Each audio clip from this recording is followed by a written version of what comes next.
Shalom, selamat pagi saudara-saudari yang terkasih dalam Kristus. Senang sekali boleh kembali hadir dalam sapaan dan renungan pagi GKI Salatiga hari Kamis tanggal 16 Juli 2026 bersama saya Irma Ami Pikauli.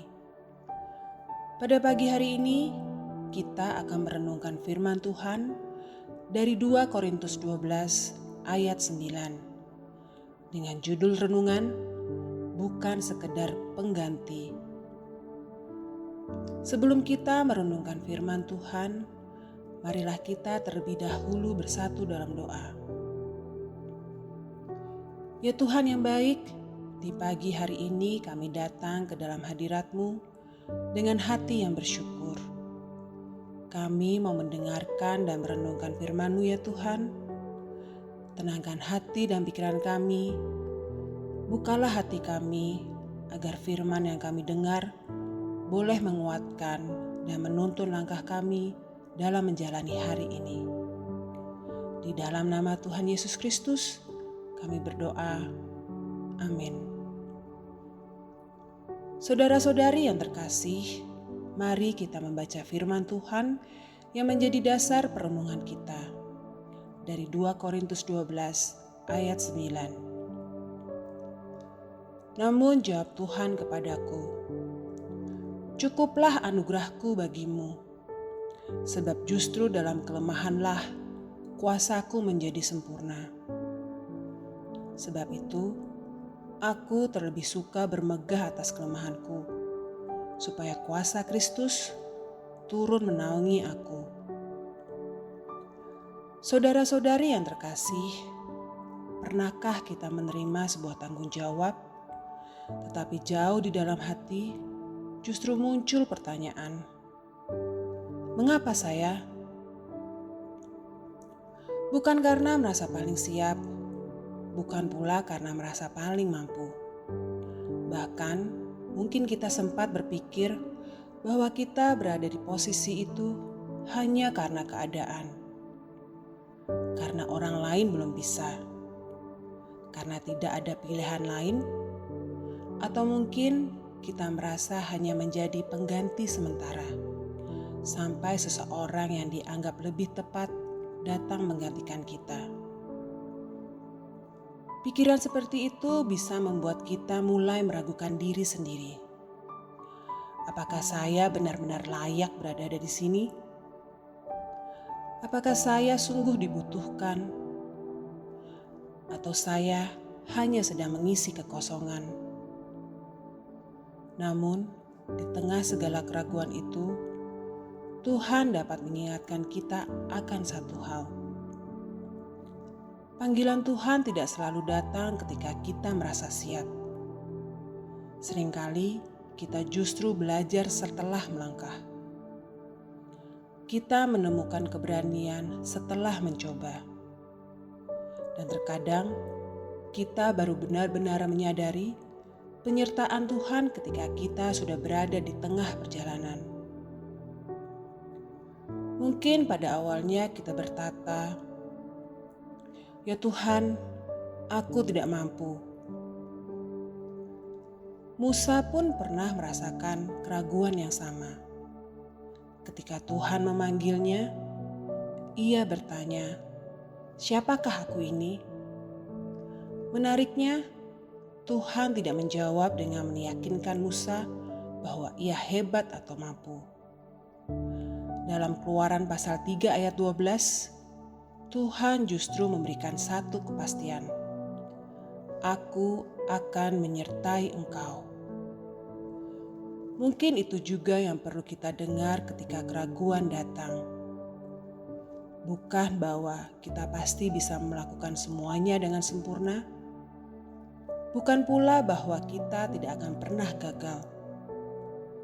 Tetapi bahwa Tuhan menyertai. Perlahan kita belajar bahwa Tuhan tidak selalu menunggu kita merasa mampu terlebih dahulu. Ada kalanya Ia mengizinkan kita menerima sebuah tanggung jawab, lalu membentuk kita melalui proses menjalaninya. Kita belajar sedikit demi sedikit.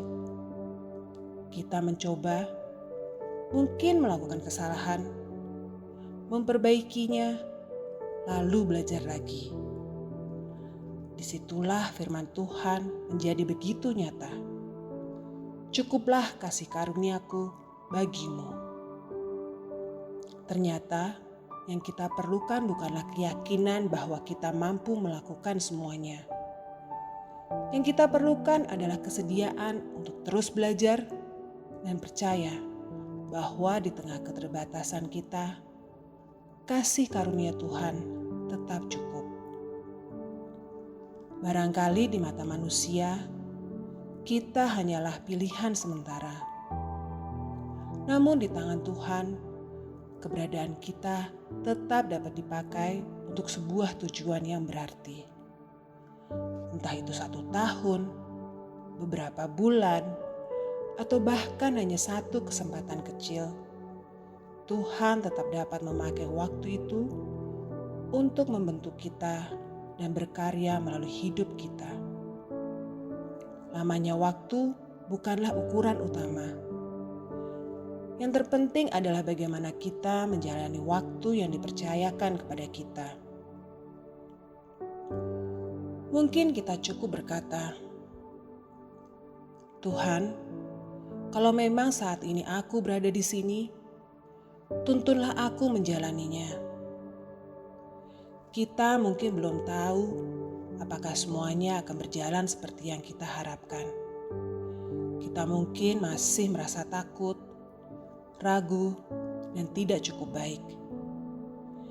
Tetapi bukankah iman seringkali dimulai dari 1 langkah kecil di tengah ketidakpastian? Jadi, jika hari ini kita sedang berada di sebuah tempat yang membuat kita bertanya, "Mengapa aku ada di sini?" Mungkin kita tidak perlu terlalu cepat mencari semua jawabannya. Jalani saja dengan setia. Belajarlah. Bertumbuhlah. Berikan yang terbaik yang kita bisa. Sebab bisa jadi apa yang kita anggap sebagai sekedar mengisi kekosongan justru sedang Tuhan pakai sebagai ruang untuk membentuk kita. Dan mungkin suatu hari nanti ketika kita menoleh ke belakang, kita akan menyadari bahwa ternyata kita tidak pernah sekedar menjadi pengganti. Kita sedang belajar. Kita sedang dibentuk. Dan melalui segala keterbatasan kita, Tuhan tetap dapat memakai hidup kita menjadi berkat. Kasih karunia Tuhan selalu cukup. Dan dalam penyertaannya, kita selalu dimampukan untuk terus melangkah. Saudara-saudari yang terkasih, demikianlah renungan firman Tuhan pada pagi hari ini. Mari kita berdoa bersama. Terima kasih ya Tuhan untuk firman-Mu yang sudah kami renungkan bersama pada pagi hari ini. Ajari kami untuk tetap percaya kepada-Mu ya Tuhan, ketika kami masih merasa ragu dan tidak mampu. Pimpin kami untuk terus belajar dan melakukan yang terbaik dalam setiap tanggung jawab yang dipercayakan kepada kami. Ya Tuhan, kami akan melanjutkan aktivitas kami hari ini. Kiranya Engkau menyertai setiap langkah kami dan memakai kami untuk menjadi berkat bagi orang-orang di sekitar kami. Di dalam nama Tuhan Yesus, kami sudah berdoa dan mengucap syukur. Haleluya. Amin. Selamat menjalani kegiatan di hari Kamis ini. Tetap semangat dan teruslah melangkah bersama Tuhan. Tuhan Yesus memberkati.